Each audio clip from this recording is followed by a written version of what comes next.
ఆత్మీయులైన ప్రేక్షకులకు నమస్కారం. నేను డాక్టర్ చిరుమామిళ్ళ మురళీ మనోహర్. ఈ కార్యక్రమంలో ఒక ముఖ్యమైన విషయాన్ని తెలుసుకోబోతున్నాం. ఈ మధ్యకాలంలో చాలామందిని ఇబ్బంది పెట్టే సమస్య తలలో చుండ్రు. అయితే ఇక్కడ ఒక విషయం చెప్పాలి. కొంతమంది తలలో చుండ్రు అనుకొని సోరియాసిస్ అనేటటువంటి ఒక తీవ్రస్థాయి సమస్యని అశ్రద్ధ చేస్తూ ఉంటారు.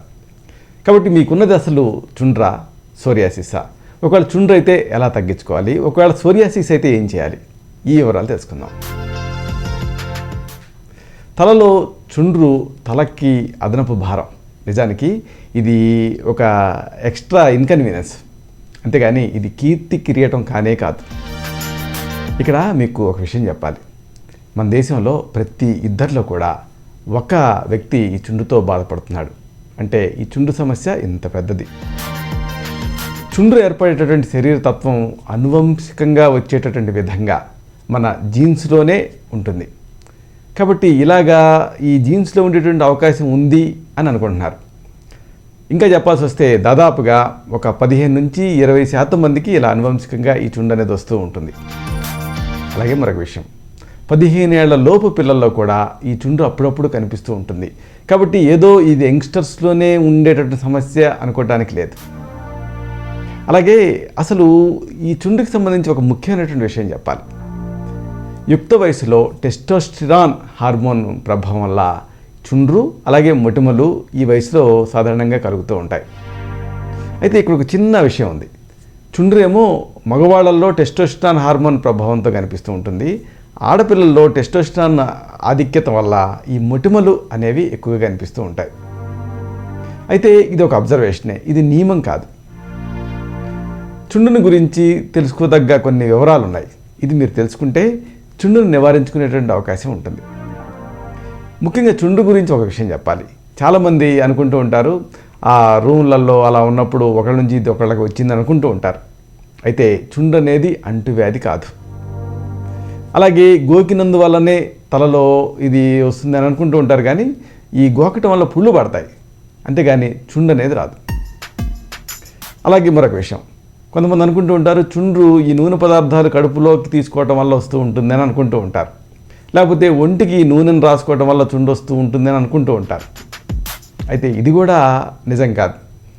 ఇలా వచ్చేది వేరే సమస్య, అంటే సెబోరిక్ డెర్మటైటిస్, కానీ చుండ్రు కాదు. అలాగే మరొక విషయం, నూనె రాసుకుంటే అంటే ఈ ఆయిల్ని అప్లై చేస్తే చుండ్రు పెరుగుతుంది అని అనుకుంటూ ఉంటారు. అయితే ఇలాగ అనుకోవటానికి కూడా లేదు. రాయకపోయినా రాసిన వారానికి ఒక రోజు తలంటి స్నానం చేయకపోతే మాత్రం అప్పుడు ఆ ఈస్ట్ ఇన్ఫెక్షన్ వల్ల చుండ్రు పెరిగేటటువంటి అవకాశం ఉంటుంది. అందుకని తలంటుకుంటే ఈ చుండ్రు ఇబ్బంది ఉండదు. ఇక మరొక ముఖ్యమైన విషయం, ఈ శరీరతత్వం గురించి చెప్పాలి. చుండ్రు వచ్చేటటువంటి శరీరతత్వం లేని వాళ్ళకి మనం చుండ్రుని తెప్పించలేము, అలాగే అంటించలేము కూడా. అందుకే మీరు గమనించే ఉంటారు, ఫ్యామిలీలో అందరికీ చుండ్రు ఉండదు. ఒకవేళ అంటువ్యాధి అయితే అందరికీ రావాలి, కానీ అందరికీ చుండ్రు రావటం లేదు. కాబట్టి చుండ్రుని తెప్పించలేము, అలాగే అంటువ్యాధిలాగా చుండ్రుని అంటించలేము. అయితే ఇక్కడ ఆయుర్వేద పరంగా చెప్పాల్సి వస్తే షాంపూల కంటే ఆయుర్వేద పద్ధతిలో తయారైనటువంటి ఔషధాలతో తలస్నానం చేస్తే చుండ్రు చాలా త్వరగా చాలా ఎఫెక్టివ్గా తగ్గుతుంది. అయితే ఇదే సందర్భంగా మీకు ఒక విషయం చెప్పాలి. చాలామంది తలలో వచ్చేటటువంటి ఫ్లేక్స్ని చుండ్రు అనుకుంటూ ఉంటారు. అయితే అది సోరియాసిస్ అయ్యేటటువంటి అవకాశం ఉంటుంది.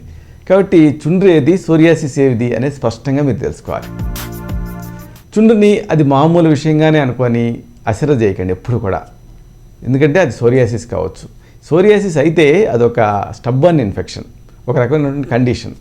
కాబట్టి దీన్ని వేరేగా అంటే చుండ్రులాగా కాకుండా వేరేగా ట్రీట్ చేయాల్సి ఉంటుంది.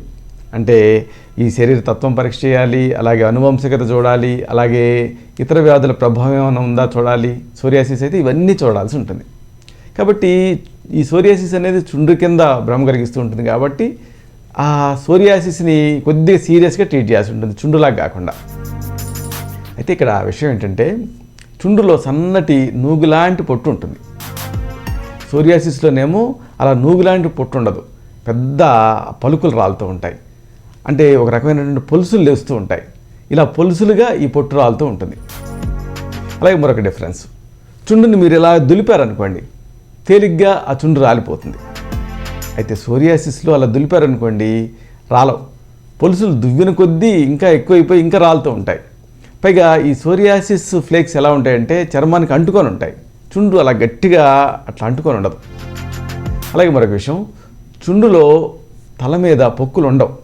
ఇది మీరు మేజర్గా గమనించాల్సింది. ఇలా టచ్ చేసి చూసుకున్నారనుకోండి, చుండ్రు అయితే పొక్కుల్లాగా ఉండదు. అయితే సోరియాసిస్ అనుకోండి, ఆ పొక్కులు చేతికి తగులుతాయి.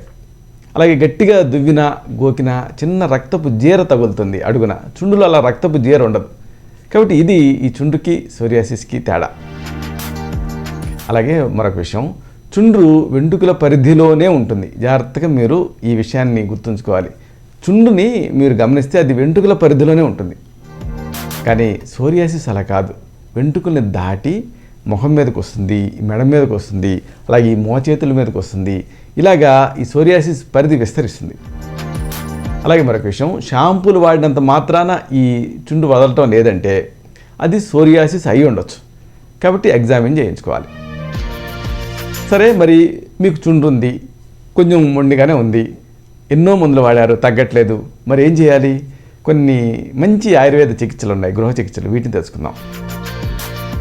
పారిజాతం చెట్టు మీకు తెలుసు కదా. ఈ పారిజాతం తాలూకు గింజలు ఉంటాయి.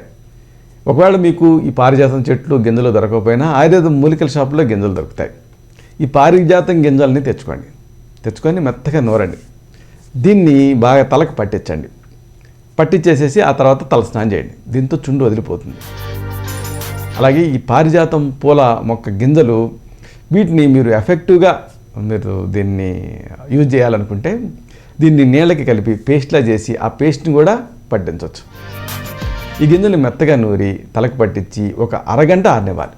తర్వాత తలంటి పోసుకోవాలి. ఓపిక ఉందనుకోండి, మీకు రోజు చేయండి, అద్భుతమైనటువంటి ఫలితం కనిపిస్తుంది. తలలో పొక్కులుంటే అప్పుడు ఆ పొక్కులు కూడా దీంతో తగ్గుతాయి. అలాగే చుండ్రు కూడా దీంతో తగ్గుతుంది.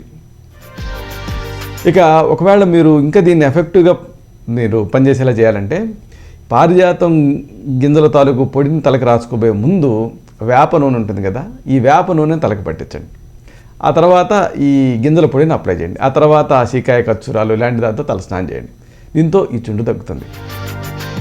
ఒకవేళ సోరియాసిస్ అనుకోండి, అప్పుడు ఆయుర్వేదంలో అద్భుతమైన చికిత్సలు ఉన్నాయి. ఉదాహరణకు ధారా చికిత్స, చక్రధార అని ఇలాంటివి చేస్తూ ఉంటాం. ఎందుకంటే సోరియాసిస్ అనేది మానసిక అంశాల వల్ల కూడా ఎక్కువ అవుతూ ఉంటుంది. కాబట్టి అలాంటి సందర్భాల్లో ఈ ధారా చికిత్స బాగా పనిచేస్తూ ఉంటుంది. చాలా మొండి కేసులు అనుకున్నవి కూడా ఈ ధారా చికిత్సతో అద్భుతంగా తగ్గుతున్నాయి. అలాగే ఇంటర్నల్గా కూడా మీ నాడిని బట్టి, మీ తత్వాన్ని బట్టి ప్రత్యేకమైనటువంటి ఔషధాలు ఉంటాయి. ఉదాహరణకు ఈ లివర్ని స్ట్రెంథన్ చేయడానికి ఆరోగ్యవర్ధిని బట్టి ఇలాంటివి, అలాగే ఎక్స్టర్నల్గా కూడా ప్రత్యేకమైనటువంటి ఈ మహామరీచ తైలం ఇలాంటివి ప్రిస్క్రైబ్ చేయాల్సి ఉంటుంది. అప్పుడు ఈ చుండ్రైనా సోరియాసిస్ అయినా నిస్సంశయంగా తగ్గుతుంది. ఇలాంటి మరొక ఆసక్తికరమైన విషయాన్ని తిరిగి ఇదే కార్యక్రమాల పరంపరలో మనం కలుసుకున్నప్పుడు సవివరంగా, సహేతుకంగా, సమగ్రంగా తెలుసుకుందాం. శతం జీవ శరదో వర్ధమానః, శతం హేమంతాన్ శతం వసంతాన్.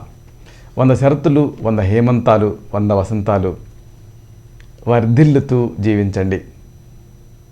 శుభం.